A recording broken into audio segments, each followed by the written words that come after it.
why they produce some of the best doctors in the world. Well, Dr. James Jones is a great doctor. He was the White House doctor during the Obama administration and during the Trump administration. And I guess during a little bit of, maybe, no, those two? Because we had somebody else named Doc Ronnie who actually got a glimpse of Obama in there too. Is that Doc Ronnie back there? No?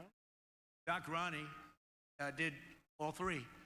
And he said Trump is in the best health of all. He had Bush, he had Obama, he had Trump. He didn't have Biden. He didn't have Biden. But Dr. James went on a trip to Peru with the two Obama girls. They wanted to go hiking in Peru. Was it Peru? In Peru. And it's known for being a rather rough place in terms of physical creatures crawling around. 28,000 people die a year from a snake bite, a certain snake. It's a viper, right? It's said to be the most poisonous snake in the world. And he made a comment, and somebody else told him, it's very dangerous in that area to go hiking. And the guide said, oh, don't worry, we never see that snake. It's over-exaggerated, even though 28,000 people a year die. That's not over-exaggerated. Because when they lift the rice and the this and the that out of the water, they get hit. And if you get hit, it's automatic death. So he goes out and he's, your last day, right? You're getting ready to come back. For 2 weeks, they're traipsing around in Peru. And he's got to follow them because he's the White House doctor. The two young ladies who I'll bet are nice. You actually said they were very nice young ladies, too. I'll bet they are. And final day, final 2 hours, he gets hit by a viper, right? It's a terrible Christmas story, but it's a hell of a story because I'll tell you what happened. He gets hit with a viper, and the viper missed him. It hit his jacket, very thick jacket, and spread all of the venom all over the place. It went all over. But that wasn't good enough for the viper. The viper hit him a second time, and this time it got him on the arm. And so I think probably the only reason you made it, even though making it took him 2 years to make it, but they read him the last rites. He was gone on 3 different occasions. They thought he was dead. And, you know, it takes only a minute. And because of Doc Ronnie Jackson, he knew, they called in, and he was at the White House, and he knew from the description and the location what kind of a snake it was. And they had the venom just in case. But the venom rarely works. It's so powerful, this snake. It's said to be the most poisonous. That, the black mamba, the brown mamba, and the viper from Peru. You do not want to play games, okay? And I'm telling this story because my son Don, this is a hell of a, did you hear this story, Don? And so he's being read his rights, and they thought he was dead 3 times, 3 different times. They carried him out, feeding him the antivenom, and over a period of months, he was unconscious for a long time, many weeks, and he made it. I asked him, how you doing today? He said, is it perfect? Look how quiet everybody is. You know, it's funny when you talk about snakes and things like that people find it interesting. Would anybody like to go to Peru and walk around the forest with it? He says, no, thank you. No, thank you. I'll say no, thank you. But this was a real, did they ever find the snake, by the way? Oh, they did find it? What did they do? You know, normally the environmentalists and the animal rights people would say, oh, leave it alone. It's such a wonderful. Okay, usually they say, leave it alone. It's such a wonderful. Leave the sharks alone. Don't touch the sharks. They're wonderful. I love the sharks, right? I don't feel that way, but that's okay. Just lost about 1 vote. That's all. But so he got better. And here's the story, the purpose of the story. He said, he wrote a book 9 years ago, would you say? This was 9 years ago? 3 years. The book is 3 years old. And it was okay. It sold about 2 copies. but it had a hell of a cover. And it has a cover of the White House and this vicious snake. And it is vicious. Teeth are like this. Those fangs. These are not fangs you want, sucking on your arm, right? As you had. By the way, what did you do? When that snake was on your arm, you tried to get it off your arm, I guess, naturally. What was happening? I don't remember. You mean it hit you that hard that it knocked you out immediately? It's unbelievable. So he wrote a book 3 years ago. And the book was fine. It's like every other book. It didn't sell too much, but it was interesting. But I heard the story, and I'm fascinated by stories of wildlife. Because I have a theory. Wildlife always wins. That's what my theory is. We can play games, I'm saying this for my son, by the way, because I have a son who would rather be in the jungle than any place on earth. When I kick the bucket someday, he'll be, I figure, Bettina, I think he'll be here for about 2 days. He'll go and pay his respects and we'll say, where's Don? He'd rather be in some jungle or and he's a really good hunter. But remember this, wildlife always wins, unfortunately, is in this case. So what happened, Dr. Jones wrote a book, and the book was amazing. I said, I want to get that book. I got it. And the cover is unbelievable. You'll see it on Truth Social. It's on Truth Social. I put out a statement that this book is great. The story is incredible. It took him like 2 years to recover. And I think he said he's lost something, but not up here. I don't care if you've lost something physically, but as long as the head is good. Did you lose anything from the brain? Good, okay, then that's all I care about. I don't give a damn about the use of your arm. Your wife just, oh, where is it? Oh, look at that, wow. Where is the wife of Dr. Jones? I just want to know, did he lose anything mentally? Because if he did, I no longer want him as my doctor. No, he's an unbelievable doctor. No, here's the bottom line. So you had this book, gets a call 2 days ago. I put out a Truth Social yesterday. I've sold a lot of bestsellers, what I like people. I put it out, great book, picture of this viper coming like boom from the White House. And his publisher calls him. Said, Doctor, what happened? What's going on? He said, we're being into, did they sell 100,000? What's the number? They sold 100,000 books. It's the #1 bestseller. Can you believe it? It's the #1 best-selling book. Can you believe that? So now you're a best-selling author. Now he can quit the White House. But anyway, he's a great doctor with that was a terrible experience. I mean, you went through hell for years, right? And the power is incredible of animals. Power is incredible. You got hit, and we take a lot of respect. The chances of living from that snake are substantially less than 1%, and that's only if you have the venom. Even if you have the venom, you don't live. And this guy's living. But I have a feeling that first blow missing, I assume there was a lot less going in, right? So, but it just, he said the good Lord saved him. I can maybe say that too. Every once in a while I get that throbbing feeling. I say, thank you very much. So we're in maybe a similar position. But you're a great doctor, and I appreciate it. I just think it's an incredible story. Go buy his book. But it's an incredible story. 100,000 books sold in a day and a half. That's incredible, right?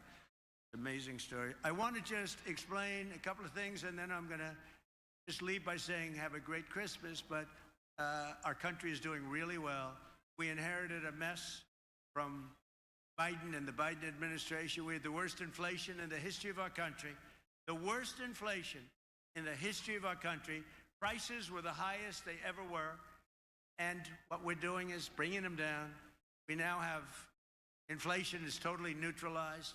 May get it a little bit lower. You don't want to get it you don't want deflation. Deflation is in many ways worse than inflation. But we have a record setting. We have more people on Friday. We had more people working on Friday than at any time in the history of our country. Think of that. Wages have gone up by more than inflation. First time that's happened in many years. We are doing great, and prices are coming down. And the Democrats use this word called affordability. They look at the camera and they say, what are you going to do for that? Affordability. They keep saying affordability. Well, they're the ones that caused the problem, okay? They're the ones that caused the problem. That's all they're good at cheating in elections, very good at cheating. They're professionals at cheating because we won in 2016 by a lot. The election was rigged in 2020. We have all the ammunition, all the stuff, and you'll see it come out. It's coming out in truckloads. But then we won again 2024 with an election that we call too big to rig. And we were leading big in the polls, but I said, go out and vote. You got to go out and vote. Make it too big to rig. And that's exactly, they tried to rig it, but they couldn't do it. It was too big to rig, too many votes. And we won every single swing state.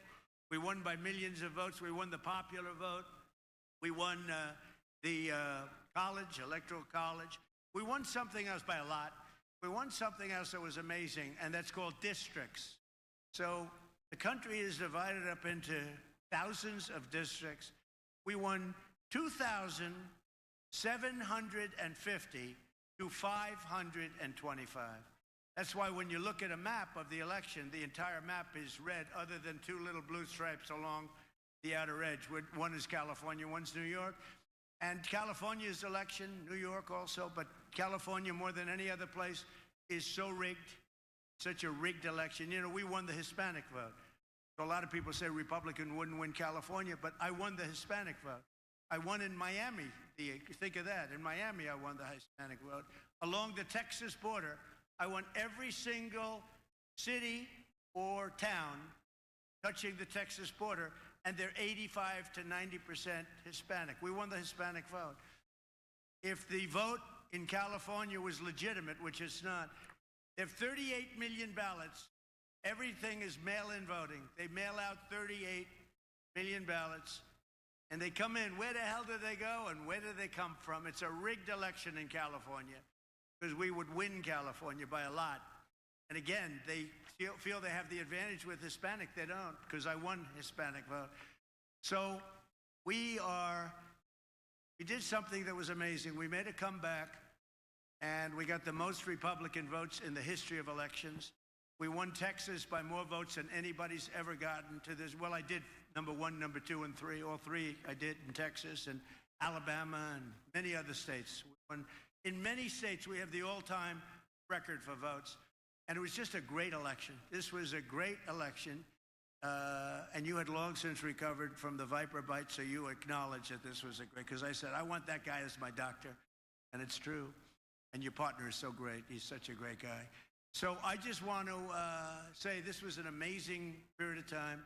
Our country has been turned around much faster than I thought. If you would have told me that 10 months in, we would have over 18 trillion with a T, not billion, but $18 trillion coming in. And they're coming in, that's all, they're building car plants, they're building AI plants, they're building everything at a level that we've never seen, that no country has ever seen before. Now I assume that's going to start, it's already showing up, but I assume that it's going to start showing up. I'll be picking a new head of the Fed soon. Our Fed person is absolutely, despite him, we have numbers that really nobody's ever seen, Vince, right? Despite him, we have numbers that nobody's ever seen before. We're fighting through him, and we'll soon have a good head of the Fed who's going to want to see interest rates go down. But we're fighting through higher interest rates, but the interest rates are coming down despite him. He's an incompetent person who suffers from Trump derangements, okay? One of those little problems. We have many of them.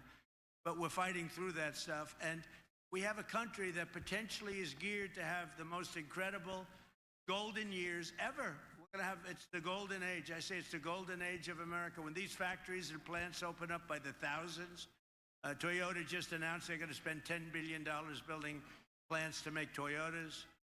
So they're coming from Germany, they're coming from Japan, they're coming from Canada. Many factories are coming in because they don't want to pay tariffs. Very simple. They're coming in and they're spending they're spending hundreds of billions of dollars.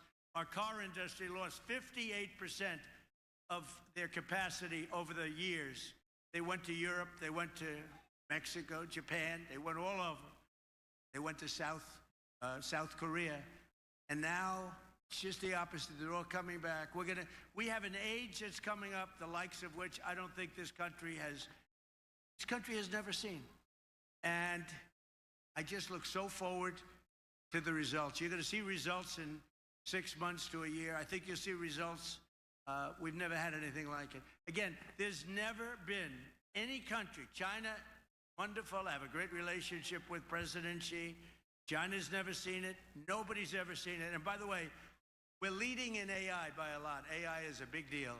And we're leading in AI by a lot. And the big problem was electricity, but I allow our plants, in other words, all of these geniuses that are building a $60 billion plant, I allow them to build their own electric capacity as part of the plant, and that solved the problem with the old grid. So they're able to do things that nobody thought they'd be able to do. We're getting them very fast approvals, and many of those plants are right now being built. So we have things happening like nobody's ever seen before. We have a great country. It's a great time to have Christmas. And I just want to introduce a person who's very outstanding.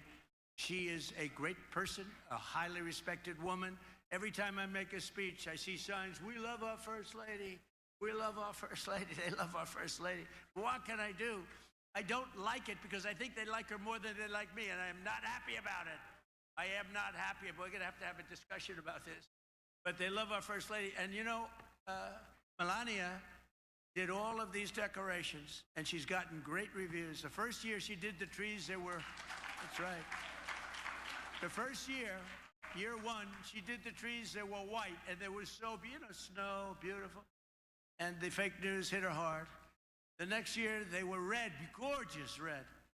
They hit her hard. The next year, they were another color, they hit her. I said, "Baby, do me a favor. Do me a favor. Make the trees green. Let them just be green. They're so beautiful. Let them be green." Anyway, she has gotten the greatest reviews I've ever seen, and nobody has ever gotten reviews like this for the White House.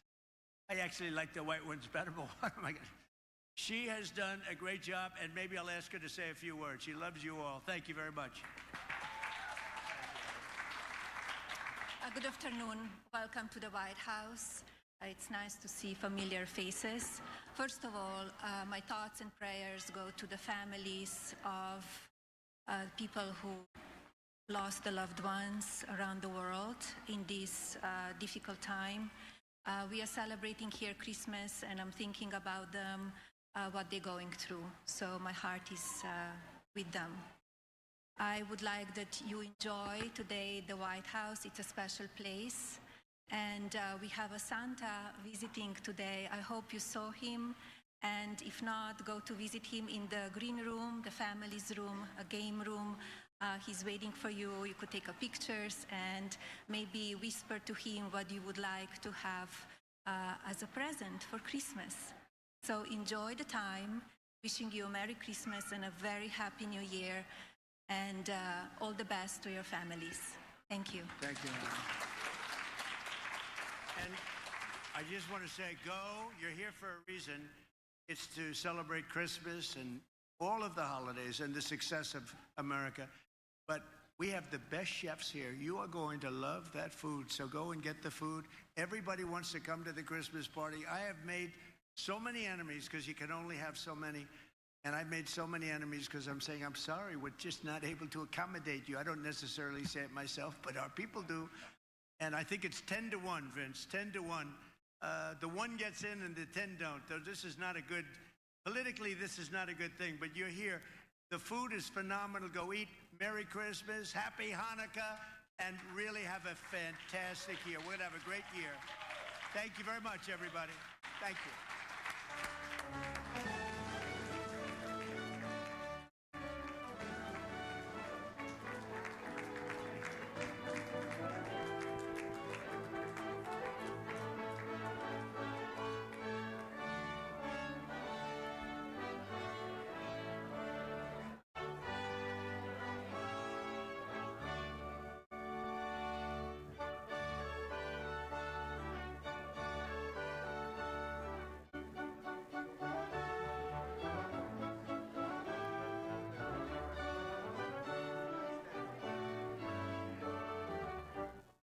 We were listening there to President Trump and First Lady Melania Trump as they were speaking at the White House. This is the first Christmas reception of the day, and you can see the guests there taking photos of the decorations that First Lady Melania Trump specifically shown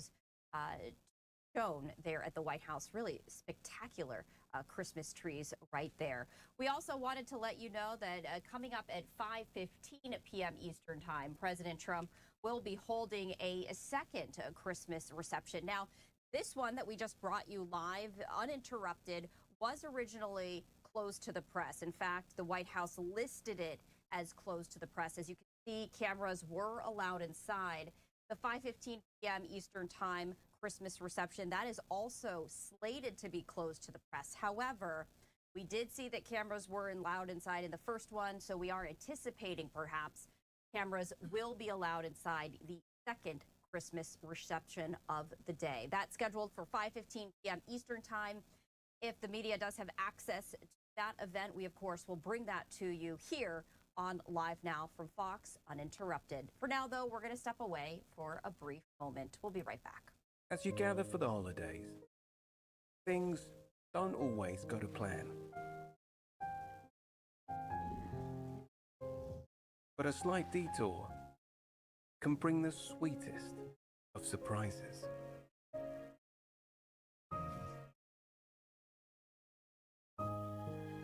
There's nothing sweeter than being together. Merry Christmas from Florida Crystals.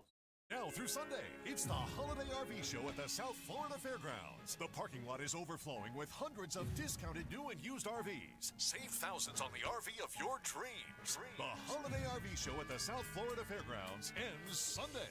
Now through Sunday, it's the Holiday RV Show at the South Florida Fairgrounds. The parking lot is overflowing with hundreds of discounted new and used RVs. Save thousands on the RV of your dreams. The Holiday RV Show at the South Florida Fairgrounds ends Sunday. beIN Sports Extra is packed with the leagues and sports content you love.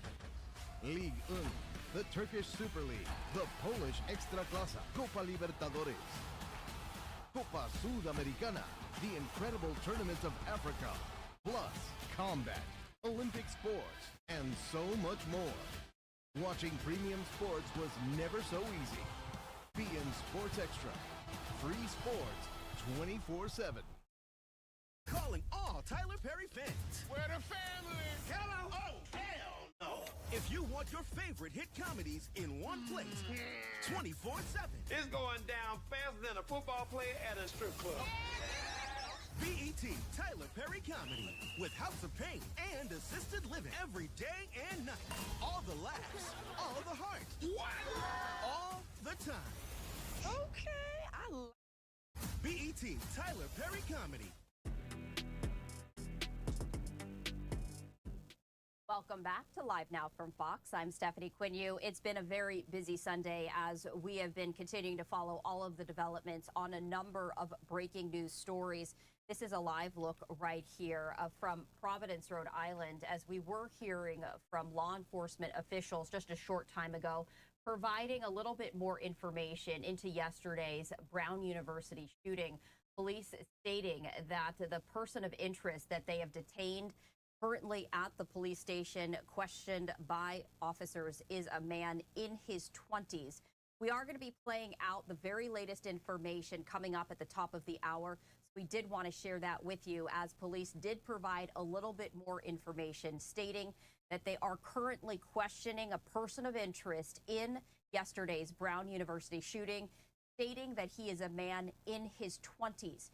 Now, there were a lot of questions as to whether this individual was connected in any way to the university, whether it being a current student or a former student.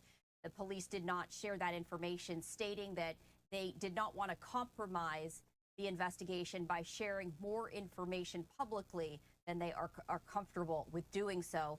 However, they did say that the investigation is progressing quickly. Those were the words of the police chief, and they do hope to have some more information in a little bit of time. So we did want to share that with you. Coming up at 2 p.m. Eastern Time, we are going to be playing out the very latest update from police as they shared that just about 2 hours ago. We also wanted to share this with you as you're taking a live look right here of the White House. We were sharing with you just moments ago, right before the break, President Trump speaking at a Christmas reception inside the White House. That was originally slated to be closed to the press. However, cameras are allowed inside. Did want to let you know, coming up at 5:15 p.m. Eastern Time, President Trump will be holding a second Christmas reception. Should that also be open to the media, we, of course, will bring that to you live and unfiltered right here on Live Now from Fox. Meantime, we're going to stay in our nation's capital as you're taking a live look on Capitol Hill. And for more on the latest political headlines, we're going to turn now to our Fox 5 DC's On the Hill team.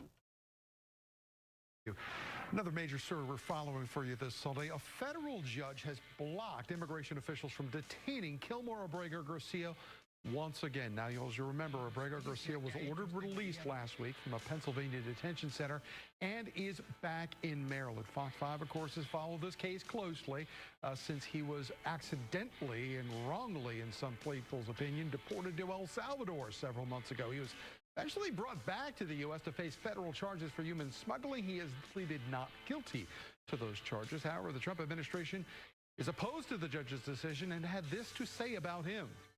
Abrego Garcia is present in our country illegally. He is a proven human trafficker. He is a proven gang member. The administration has evidence of that.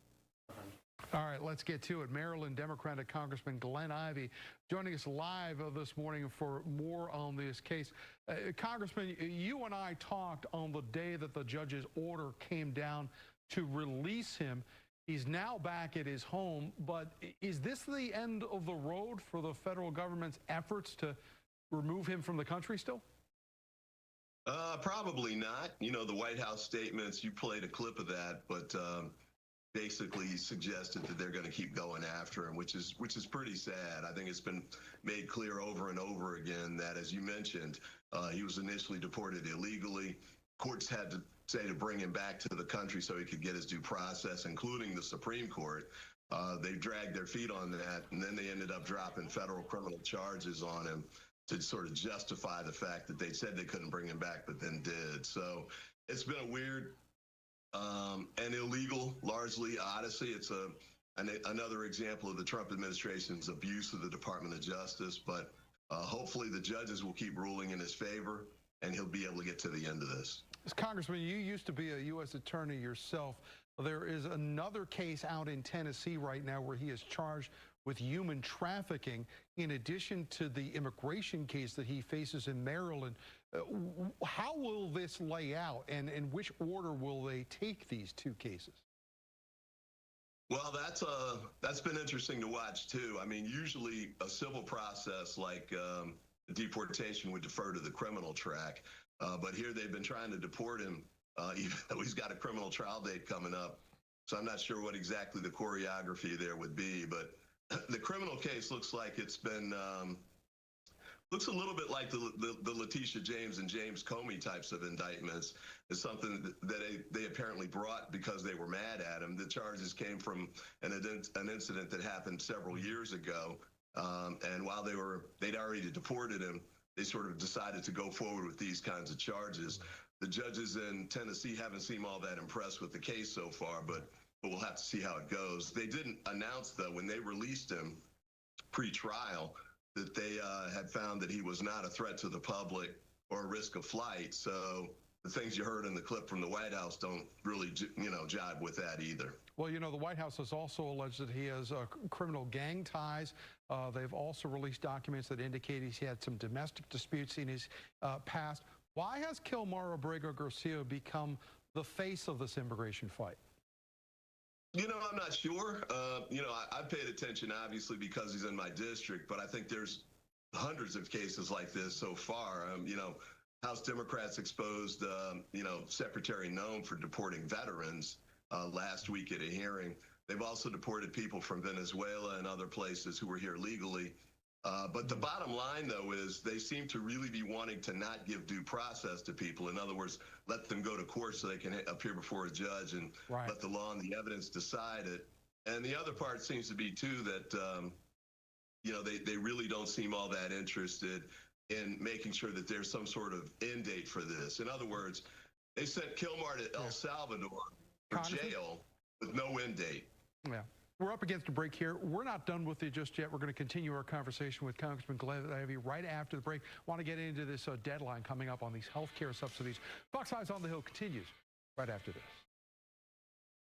And our thanks to Fox 5 DC's Tom Fitzgerald as he was sharing some of the latest headlines from Washington, D.C. A live look at the U.S. Capitol as we step away for a break. More with Fox 5 DC's On the Hill team coming up.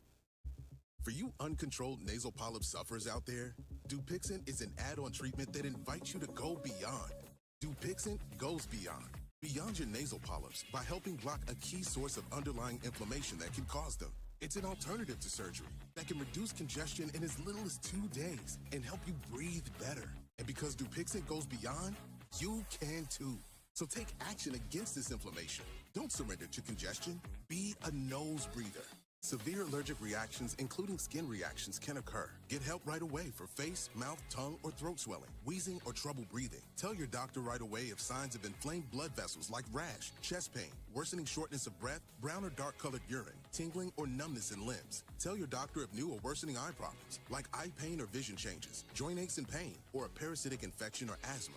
Don't change or stop other treatments without talking to your doctor. Go beyond and do more with less nasal polyps. Ask your doctor about Dupixent. Last minute shopping. Oh, yes. Please help. Gift guide. Do you know why to look? You mean where? Well, Macy's is the where, filled with great whats, but only you know the why. Come on. Hey. Ooh. Like why this would be the right scent for them. Right. Why a little red box can bring out big feelings. Okay, now you give it a why. Oh, why? Because they won't ask for it, but they totally deserve it. I think you've got a gift for this. Technically, I think I know of several gifts.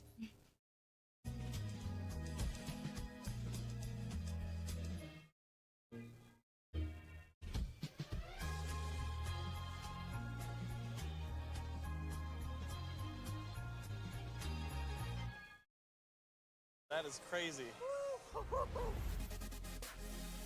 I've never seen anything like this object on the roadshow, and I've been doing it 21 years. That's unbelievable.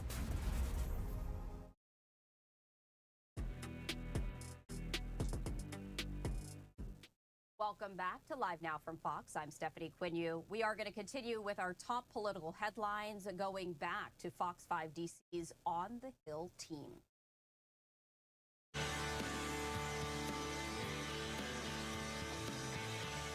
Welcome back to Fox 5's On the Hill this Sunday. You know, Congress has just over 2 weeks left to pass health care legislation. Now, Republicans in the House plan to vote next week on a conservative path for health care as Democrats continue to extend those subsidies for Obamacare that will expire at the end of this month. I want to continue our conversation with Maryland Democratic Congressman Glenn Ivey.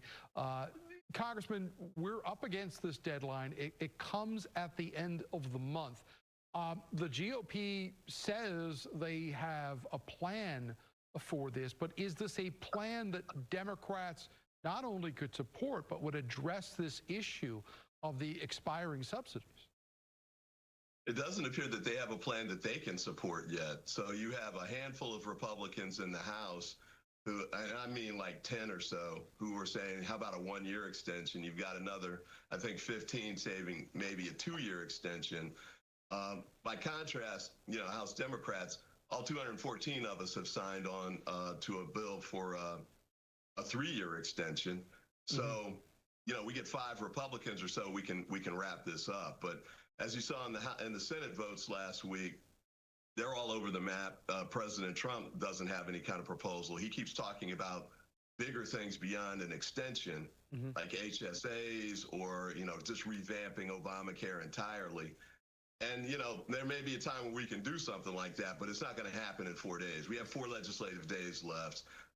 The big plans they're talking about will never come together in such a short amount of time. So the only real way to address it is there's been a lot of scary talk coming from the Democrats about what will happen if these subsidies don't expire. You know, the administration during the shutdown was saying, well, if we do this, it's going to get, in their words, illegal immigrants free health care. That now, as an argument, seems to have gone away. So what is it that will happen once these subsidies expire? Well, according to independent groups like KFF, they're expecting that the premiums that people pay could double or more on average. And so every month, people pay a premium that's been, addressed in part by a tax credit that the federal government had been providing. Those credits are expiring at the end of this month. And so people who are, I think it's 24 million people who get their coverage through Obamacare could see their monthly premiums double or even triple or more. So that's the issue that people are facing. And I think there's going to be hell to pay, frankly, if the Republicans don't move forward and allow some sort of extension to happen. And Congressman, I'd be remiss in not pointing out that we have another school shooting this Sunday, the terrible situation up at Brown University. These things have happened repeatedly. Americans, in large part, have started to get numb to them.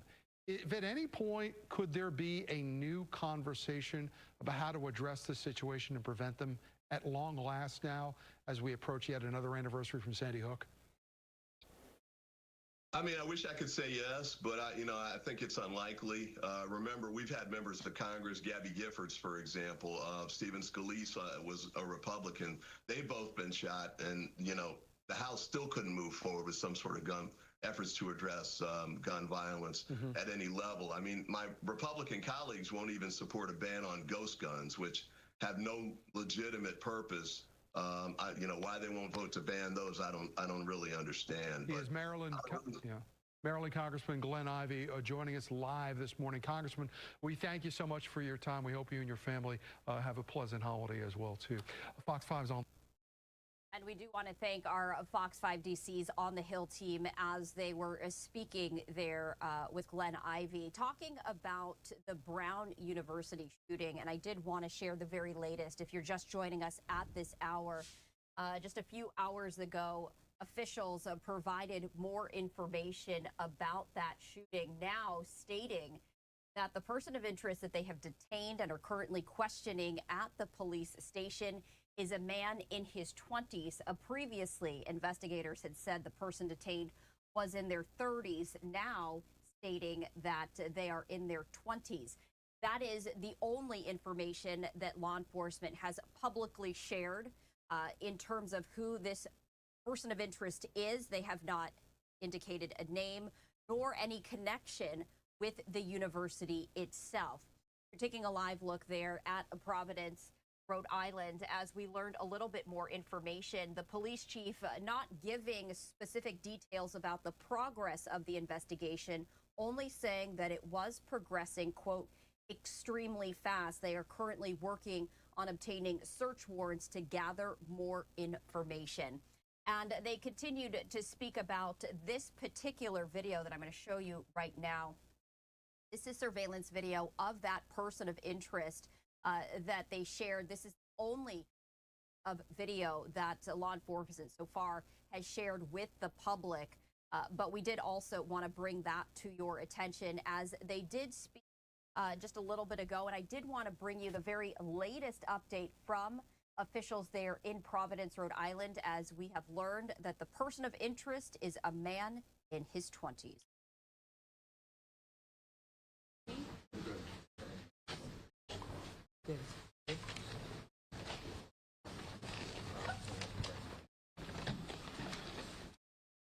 Good afternoon. Again, I'm Providence Mayor Brett Smiley. I'm joined with Governor McKee, who we will hear from in just a moment. We're also joined by Senator Jack Reed and Congressman Gabe Amo. And we will hear from Senator Jack Reed in a moment on behalf of Rhode Island's federal delegation, who've been in touch with us throughout this incident over the last day. And as both the governor and I have said on multiple occasions, the amount of federal resources and cooperation that we've received is extraordinary. And that extends to our representatives here in Rhode Island. And then finally, Colonel Oscar Perez will give an update as well. At this time, we have no update to share on the investigation. It is ongoing. There's no reason to believe that we've hit any roadblocks. other than to say that we are doing what we know how to do in cooperation with our law enforcement partners to ensure that we adequately, thoroughly investigate the situation, and when we are ready to make a further announcement, we will do so. We know there's some information circulating, but we will not share any information that might compromise our investigation or future charges. So at this time, we have no official updates to share with respect to the investigation. Next, it's clear that our community is still in shock and hurting. And now that the initial phase of the investigation has made some progress, we're turning our attention to caring for our neighbors, both the Brown community, the broader Providence community, and truly all of Rhode Island. The City of Providence has stood up a website, the address of which is providenceri.gov/community response resources. There you can find a long list of community resources for mental health care, what to do in the event of trauma, how to help talk about events like this with your kids, to try to help families, neighbors, community members start to understand how to process that which has been so difficult for us. Finally, the Providence City Council, who've been excellent partners, and again, we're joined by leaders from the City Council, including the councilman for this area, Councilman John Gonsalves, is inviting the Providence community and really anyone who'd like to join us tonight at 5 p.m. at Lippett Park, where there had been a previous plan to light a Christmas tree and to light a menorah for the first night of Hanukkah. And for those who know at least a little bit of the Hanukkah story, it is quite clear that if we can come together as a community and shine a little bit of light tonight, I think there's nothing better that we could be doing as a community. And so please know you're all invited to Lippett Park tonight at 5 o'clock. Lippett Park is at 1008 Hope Street, and all are welcome.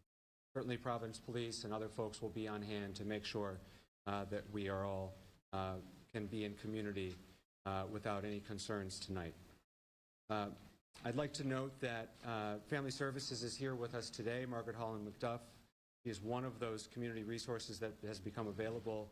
I'd like to also acknowledge that United Way of Rhode Island and their 211 system has been helping, and leaders from the Nonviolence Institute have been assisting with families in the hospitals. Additionally, Treasurer James Diosa and his Victim Compensation Fund has already been in touch to ensure that his office is doing everything that they can.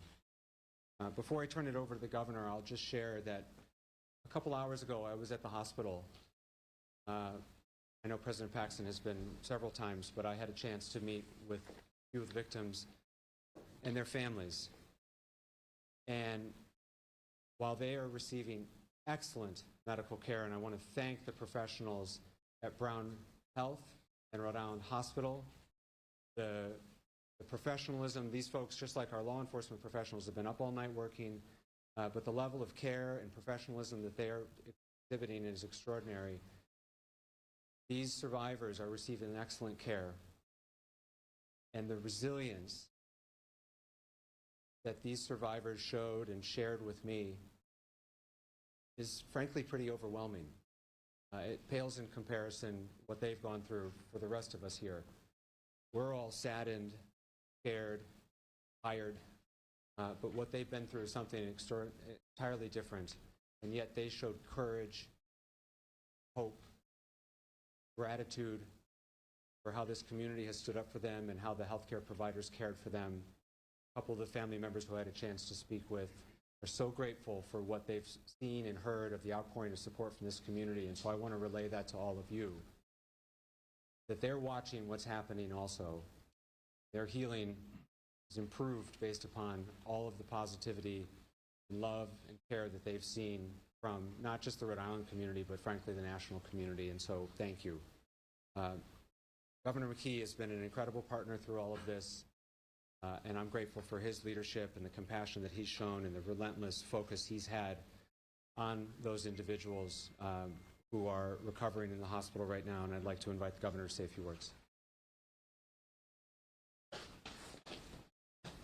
So today, Brown students and the community is suffering and they're in pain.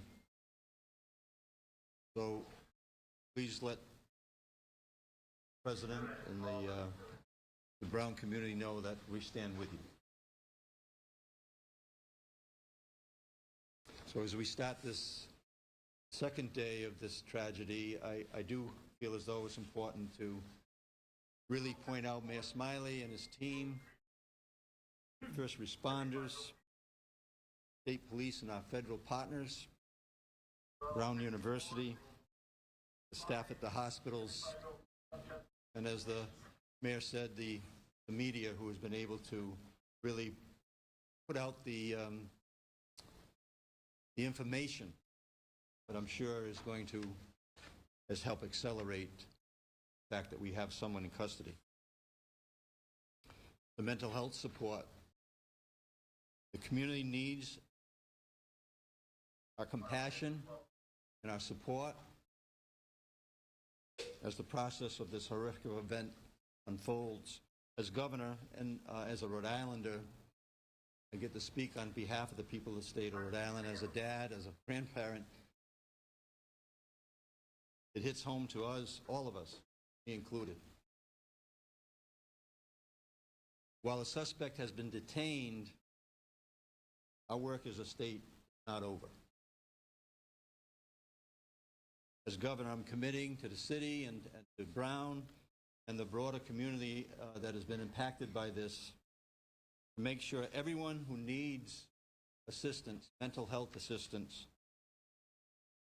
can access them. Last night, we activated the state's trauma response team to help coordinate mental health resources with all partners. And to everyone in the nation, because this is a national event. I've had calls, like I said, personal calls with Hawaii, dad that has a freshman at Brown University.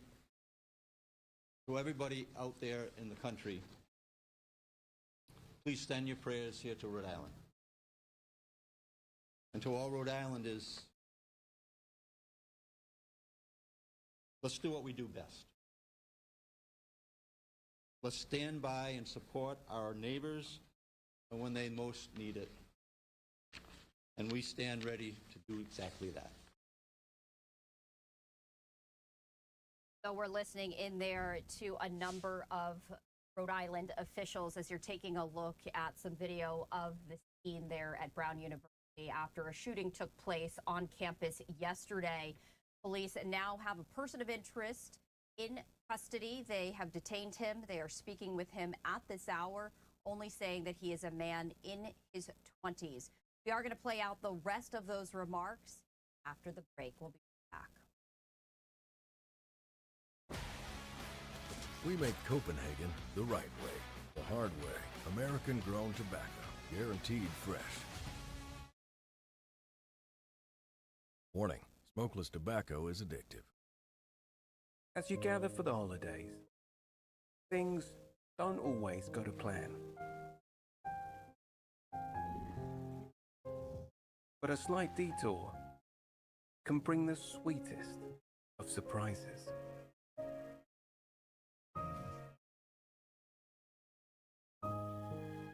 There's nothing sweeter than being together.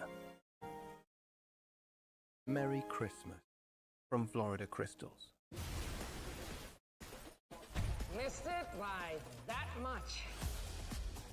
I like him. He's kind of funny. I promise these fans a show tonight, all right? Oh! It was a complete particle reversal. Can I go now? I'm gonna break your nose now, okay? I've always hated you. You've always hated you. I didn't know that. Yeah, a lot of people know it.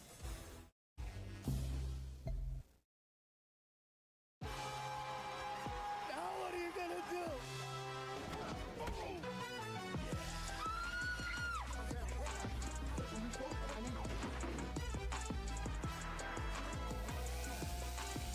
You didn't kiss her. I suck at this.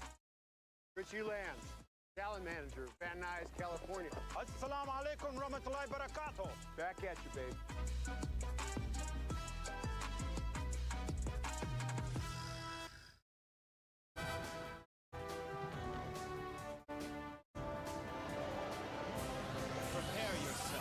because it's time to duel.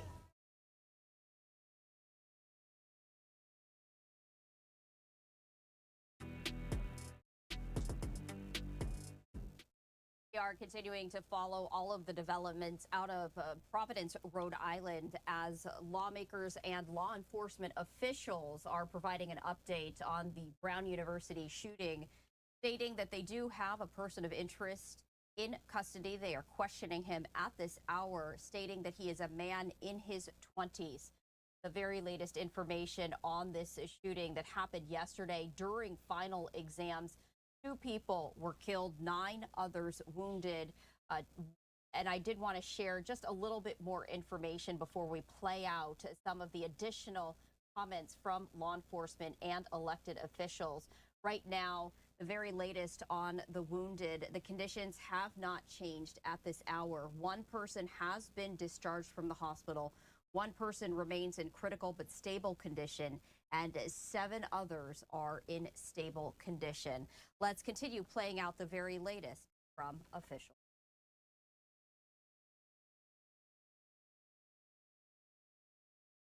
On behalf of Senator Whitehouse, Congressman Magaziner, Congressman Amo, I first want to express our profound condolences to those families who've lost a loved one, and to those families who are struggling with a seriously injured child.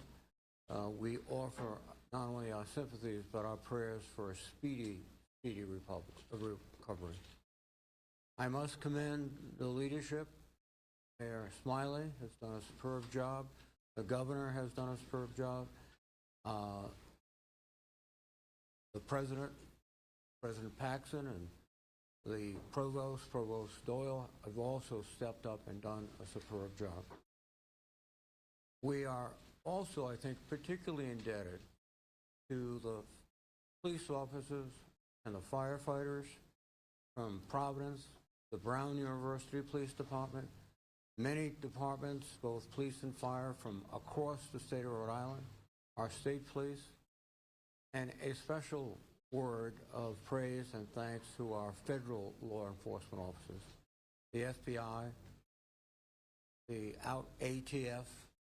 They have been instrumental, critical in the progress of this investigation so far. I received a call from Attorney General Pam Bondi, and I shared my praise and thanks for the assistance of federal authorities.